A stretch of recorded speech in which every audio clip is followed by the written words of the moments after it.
Natagpuan na ba ang Twin Earth o isang napakalayong nagyayelong disyerto lang ito? Sa lalim ng kalawakan, 150 light years mula sa atin, isang bagong planeta ang natuklasan na tila nanggagaya sa ating mundo.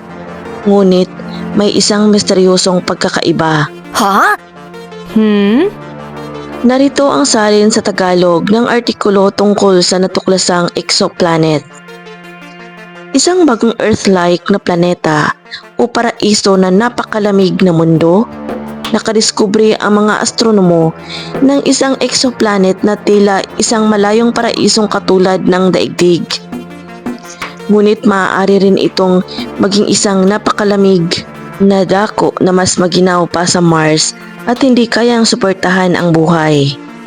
Napakaliit ng mga margin o palugit pagdating sa pag-aaral ng mga planeta sa labas ng ating solar system.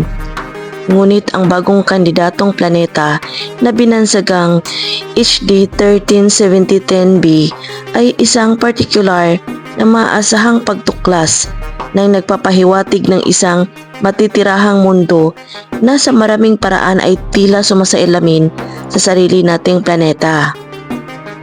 Ayon sa detalyeng inilathala sa The Astrophysical Journal Letters at binigyang diin ng NASA, ang mabatong planetang ito ay umiikot sa isang bituing katulad ng araw at halos kasing laki ng daigdig.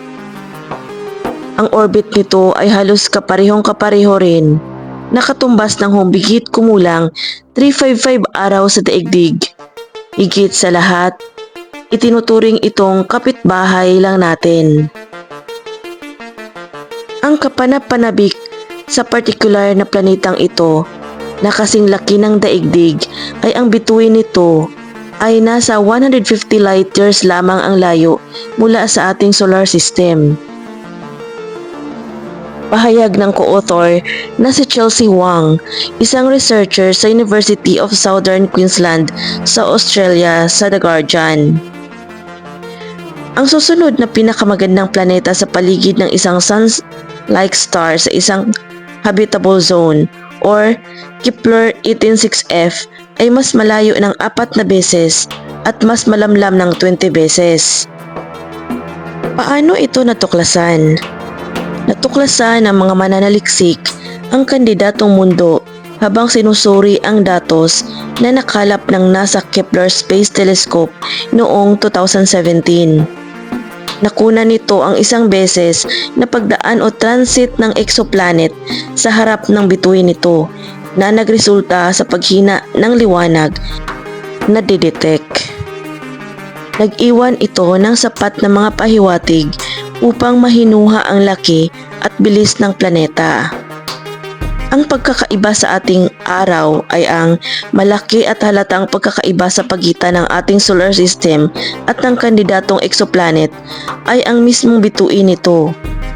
Ang ating araw ay isang G-type yellow dwarf na matatag na nagninigas sa katamtamang temperatura sa loob ng bilyon-bilyong taon.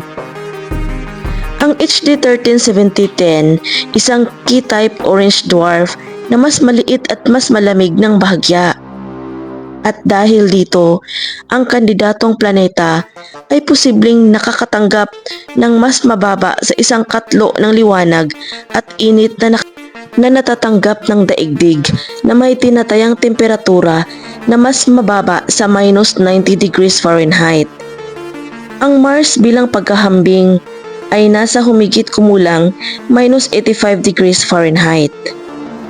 May matinding debate sa pagitan ng mga astronomo kung ang mas maliit na bituin tulad ng mga orange at red dwarf ay mainam na host para sa mga matitirahang mundo. Dahil sa hina ng init nito, kailangang mas malapit ang orbit ng planeta upang manatiling mainit. Ngunit sa lapit na ito, maaari itong maging tidally lock or isang kalagayan kung saan hindi na umiikot ang planeta. Kaya ang isang panig nito ay habambuhay na nakaharap sa bituin.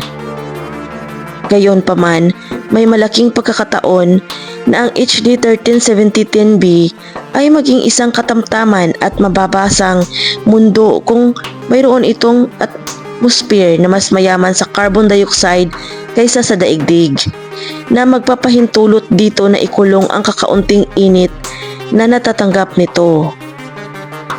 Ang Mars ay pinaniniwalaan ding dating mainit at basa bago naglaho ang atmosphere nito bilyon-bilyong taon na ang nakalilipas. Kailangan pa ng mga susunod na obserbasyon bago ito ganap na makumpirma. Tinawag ni Sarah Webb, isang astrophysicist sa Swinburne University, na kapanapanabik ang diskubre, ngunit sinabing ang tatlong transit, hindi lamang isa, ang itinuturing na gold standard sa planetary science. Gayunpaman, ayon kay Wang, ang pagdetect na ito ay isang textbook example ng isang planetary transit dahil sa kalapitan at kaliwanagan ng bituin nito. Sa ngayon, nananatiling isang malaking misteryo ang HD 137010b. Ito ba ang susunod na tirahan ng sangkatauhan o isang napakalamig na libingan sa gitna ng kalawakan? Habang naghihintay tayo sa susunod na sulyap ng mga teleskopyo, isa lang ang sigurado. Ang universe ay puno pa rin ng mga sorpresang naghihintay na matuklasan. Kayo, ano sa tingin niyo? Maniniwala ba kayo na may Earth 2.0 sa labas ng ating solar system? I-comment ang inyong opinion sa ibaba. Huwag kalimutang mag-like, share at subscribe para sa mas marami pang space updates. Hanggang sa muli, and keep looking up!